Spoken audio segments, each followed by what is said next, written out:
ఐగుప్తు దేశంలో నుండి బయలుదేరి వచ్చిన 408వ సంవత్సరమందు అనగా సొలొమోను ఇజ్రాయేలును ఏలిన 4 సంవత్సరముల మందు జీప్ అను 2వ మాసమున అతడు యెహోవా మందిరమును కట్టింపనారంభించెను. రాజైన సొలొమోను యెహోవాకు కట్టించిన మందిరము 60 మూరల పొడుగును, 20 మూరల వెడల్పును, 30 మూరల ఎత్తును గలదై ఉండెను. పరిశుద్ధ స్థలము ఎదుట ఉన్న ముక్క మంటపము మందిరము యొక్క వెడల్పును బట్టి 20 మూరల పొడవు, మందిరము ముందర అది 10 మూరల వెడల్పు. అతడు మందిరమునకు విచిత్రమైన పనితో చేయబడిన అల్లిక కిటికీలను చేయించెను మరియు మందిరపు గోడ చుట్టూ గదులు కట్టించెను. మందిరపు గోడలకును పరిశుద్ధ స్థలమునకు గర్భాలయమునకును చుట్టూ నలుదిశలా అతడు గదులు కట్టించెను. కింది అంతస్తు గది 5 మూరల వెడల్పు, మధ్య అంతస్తు గది 6 మూరల వెడల్పు, 3వ అంతస్తు గది 7 మూరల వెడల్పు. ఏమనగా దూలములు మందిరపు గోడ లోపల అవ్వకుండా మందిరపు గోడ చుట్టూ బయట తట్టు చిన్ని రాళ్ళు ఉంచబడెను.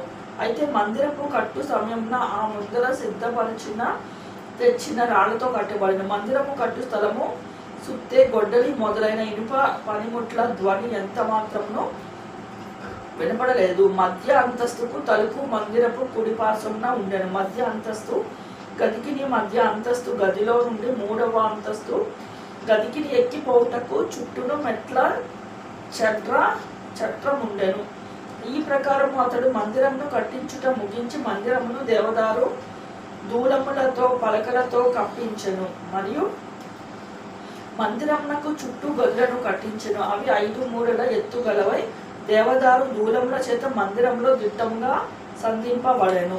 అంతలో యెహోవా వాక్కు సొలొమోనుకు ప్రత్యక్షమై ఇలాగు సెలవిచ్చెను.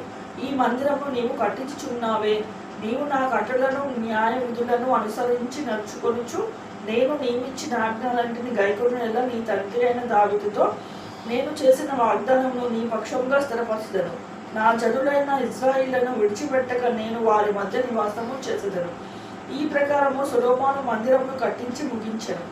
అతడు మందిరపు లోపలి గోడలను అడుగు నుండి పైకప్పు వరకు దేవదారు పలకల చేత కట్టించెను. లోపల వాటి సరళపు రాను పలకలతో కప్పి మందిరపు నట్టిల్లు దేవదారు పలకలతో కప్పివేశాను. మరియు మందిరపు పక్కలను దిగువ నుండి గోడల పై భాగము మట్టుకు దేవదారు పలకలతో 20 మూరల ఎత్తు కట్టించెను. వాటిని గర్భాలయమునకై అనగా అతి పరిశుద్ధము అయిన స్థలమునకై అతడు లోపల కట్టించెను.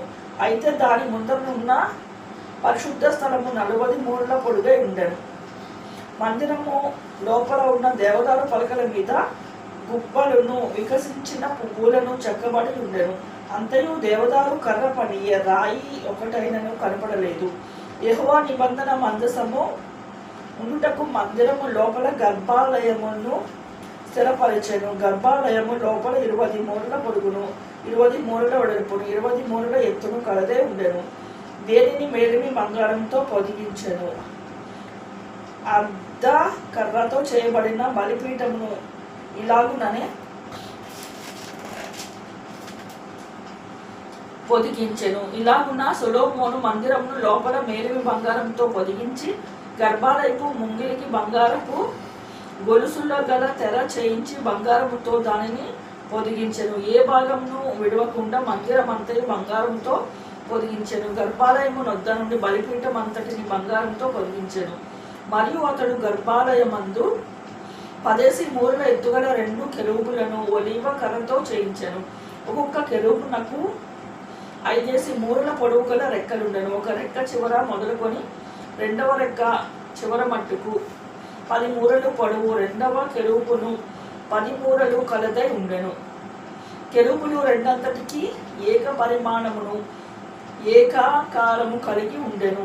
ఒక కెరూబును 10 మూరల ఎత్తు, 2వ కెరూబు దాని వలనే ఉండెను. అతడు ఈ కెరూబులను గర్భాలయంలో ఉంచెను. ఈ కెరూబులు రెక్కలు విప్పుకొని ఒకదాని రెక్క అవతలి గోడకును 2వ దాని రెక్క అవతలి గోడకును ఉండెను.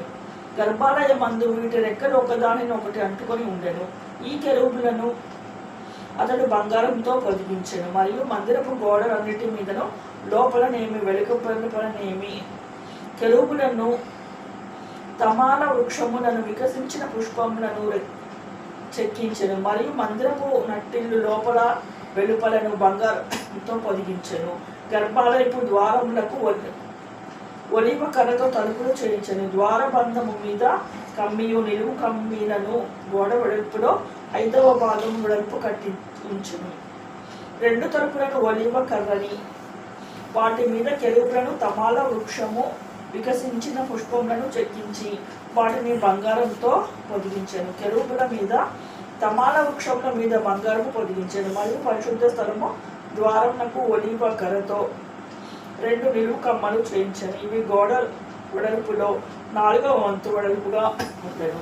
2 తలుపులు దేవదారు కర్రతో చేయబడి ఉండెను. ఒక్కొక్క తలుపునకు 2 మడత రెక్కలు ఉండెను. వాటి మీద అతడు కెరూబుల తమాల వృక్షములను వికసించిన పుష్పములను చెక్కించి ఆ చెక్కిన వాటి మీద బంగారు రేకును పొదిగించెను. మరియు లోపల ఉన్న పాలను 3 వరుసలను చెక్కిన రాళ్లతో 1 వరుసను దేవదారు దూలములతో కట్టించెను. 4 సంవత్సరములు చిప్పను మాసమున యెహోవా మందిరపు పునాది వేయబడెను. 11వ సంవత్సరము బూలు అను 8వ మాసమున దాని ఏర్పాటు చొప్పున దాని ఉపభాగములన్నిటితోనూ మందిరము సమాప్తమాయెను. 7 సంవత్సరములు సొలొమోను దానిని కట్టించుచుండెను.